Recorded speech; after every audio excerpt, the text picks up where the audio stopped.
妄想性障害ではないかというご診断いただきました。お母様、お医者様に相談されたんですね。そうですね。娘本人も嘘をついているという意識は全くないんですが、皆様には大変ご迷惑をおかけいたしまして、本当に申し訳ございませんでした。なんかお母さんは、はい。こんな風になっていることに対してどんな動きを取ったんですか？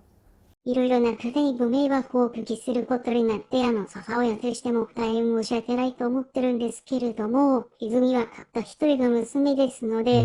娘の味方になりたいというのが母親としての私の気持ちです。娘自身はまだちょっと病院に連れて行けてないので、私だけでそのお医者様と相談して妄想性障害という診断をされましたので、一度病院には連れて行きたいなと思ってはいるんですけれども、そういったことでできておらず、申し訳ございません。お母さんすみません。娘さんは今も会社には通われているんですか？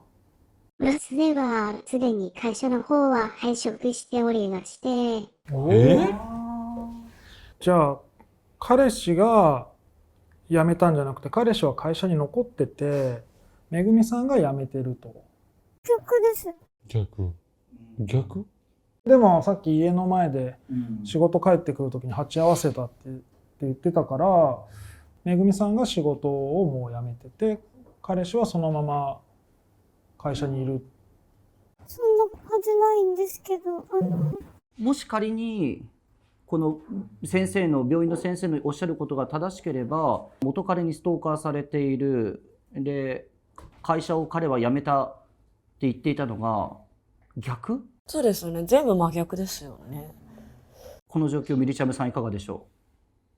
全然頭が追いつかなくて、本当に。う？お医者様からはお母様、どういうアドバイスいただいたんでしょ刺激をしないでということだけはまず言われております。娘が今見ているその妄想の世界といいますか、どうか被害を受けているという妄想については、ひとまずの否定をしないで状況を見守るというところをまずはお医者様からは指示をいただいております。ほっとくっていうことよりう？は、はい。彼女と向き合って彼女に寄り添ってあげるっていうことをお医者さんは言ってたんじゃないかなと私は思うんですけど、自由に動かせるというよりは、お母様の近くに娘を置いて話を聞いてあげる、彼女の心を軽くしてあげるっていうことが大事なんじゃないかなと思うんですけど。刺激をしないようにってなったら、もうここに出てる時点でもうかなり刺激になっちゃってるというか、お母さんの言ってることが正しかった場合、どうしようもないというか、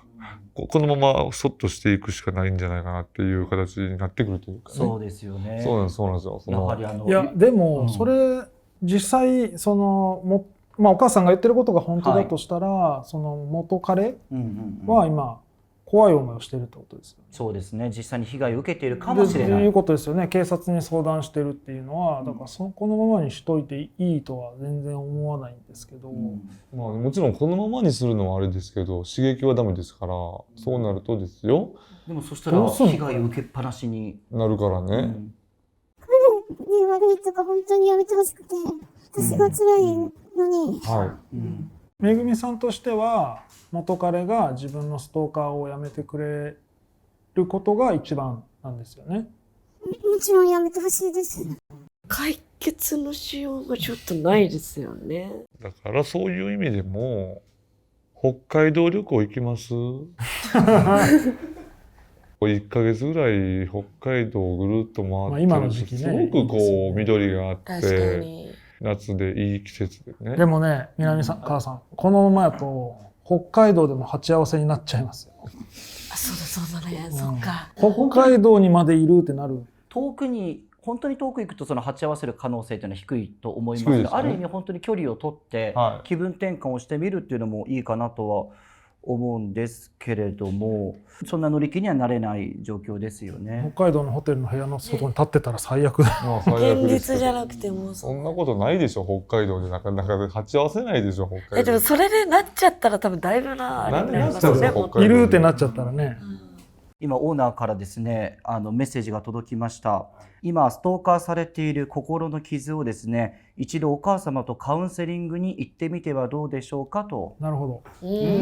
そういう名目でね。お医者様に今の状況というものを説明して、少しでも心が楽になるような行動っていうのはいかがですか？お母さんも今信じてくれてるのかわかんない。で、先生とかにも聞いてもらえて、助けてもらえたらいいなとは思います。助けて、お母様、助けてほしいという話が出ました。めぐみ大丈夫？私がついてるからね。誰もね、あなたのね、敵じゃないからね。大丈夫よ。この心の傷っていうのが、かなり今追い詰められてると思うんですよね。お母様が言ってた通り、私たちもちゃんと最初話もちゃんと聞くし、聞いてくれる人が周りにいっぱいいるから、一人で抱え込まず、プロの人にも相談して、もっと心を楽にして、なんかまた新しいなんかいいこと、楽しいことを吸収して、なんかいい人生築いたらいいかなと思います。とりあえず本当お母さんとちゃんと話してみて、どうするべきかを決めて、カウンセリング受けるというのは、行った方がいいと思います、私は。ね、例えばそのカウンセリングじゃなくてもお友達に聞いてもらうとか。まずは病院に行って、そのね、森岡さんが言ってることかお母さんが言ってることか、どっちかが間違えてるわけだから、今それをはっきりさせて、で、自分でその元彼の家の近くに行って元彼の行動を把握しようとして、そういうことも自分でしてる自覚はあるわけですよね。元彼の動向を探ったりも、それはとりあえず危ないので一回やめてっていうとこじゃないですか。森岡さんの安全が本当に一番ですので、わざわざ危ないことをしなくてもいいんじゃないのという。気をつけた方がいいですよね、そこは。南川さん、このカウンセリングいかがでしょう？もちろんこの気持ちとしてはね、人に話を聞いてもらうというのはね、非常にいいとは思うんですけれども、南川のおすすめとしてはね、格闘技ジム、体を動かす格闘技ジムに行ってね、嘘みたいにボコボコにされたら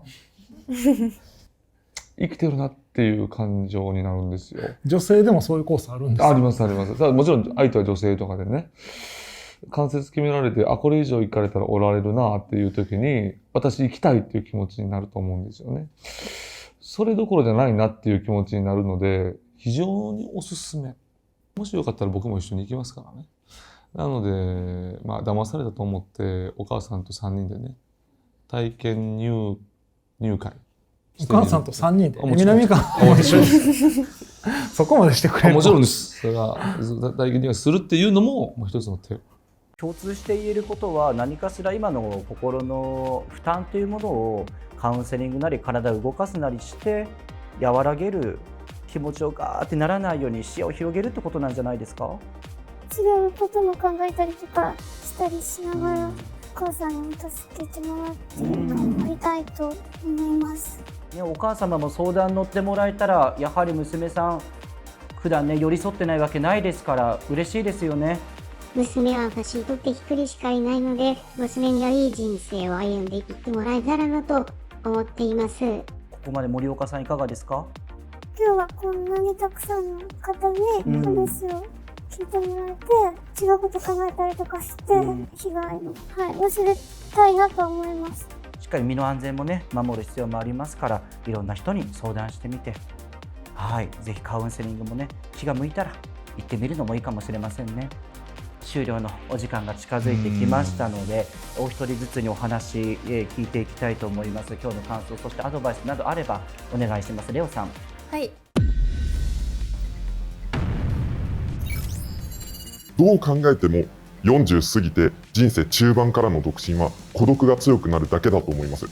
結婚しないといけないに切り替えるべきだと思います。これからの時代、独身の人が増えていくので、結局孤独にはならないと思ってて、でそもそもできないんじゃなくて、僕ら結婚しないっていう選択をしてるっていうところなので、森さんが結婚に重きを置きすぎなだっていうか、誰かのために何かを我慢しながらやっていくっていうことが嫌なので、一人で生きていく上で何を楽しみとしてるんですか？本当に孤独で辛くなると思いますよ。いや、そんなことないと思いますね。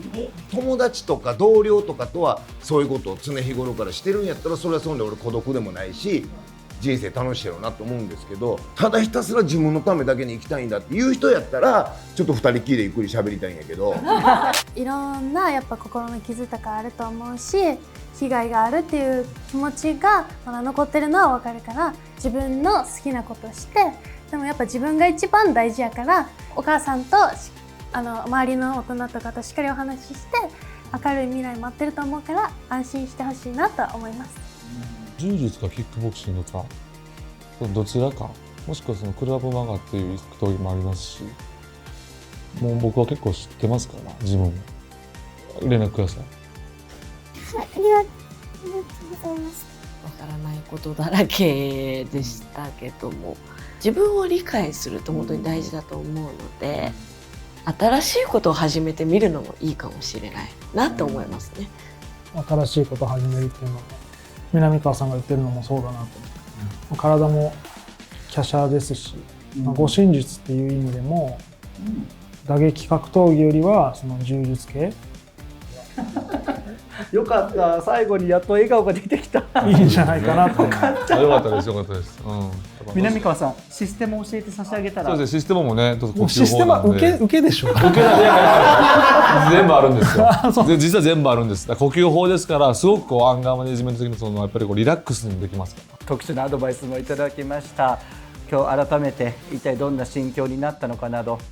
教えてもらえますか。相談に乗ってくれるだけじゃなくて面白いことも聞けて真剣に答えてるんですけどね。